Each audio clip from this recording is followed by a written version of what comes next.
அஸ்ஸலாமு அலைக்கும் வரஹ்மத்துல்லாஹி வபரகாத்துஹு.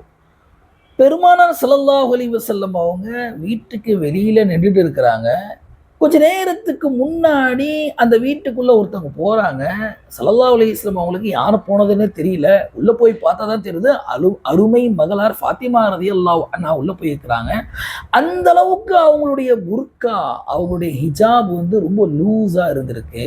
இன்னைக்கு நம்ம பார்க்கிறோம்.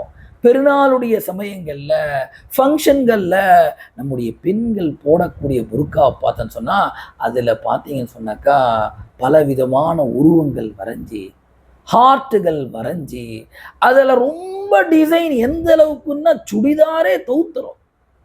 அதாவது சேலைய பட்டு சாரியே தவுத்துரும். அந்த அளவுக்கு ரொம்ப ஆடம்பரமான புர்காக்களை போடுறாங்க. இந்த புர்காக்களை போட்டு ஏதாவது ஃபாயிதா பிரயோஜனம் இருக்கான்னு கேட்டா கிடையாது. புர்காவுடைய நோக்கமே அலங்காரத்தை மறைப்பதுதான். ஆனால் அந்த புர்கா போட்டு அலங்காரத்தை வெளிப்படுத்த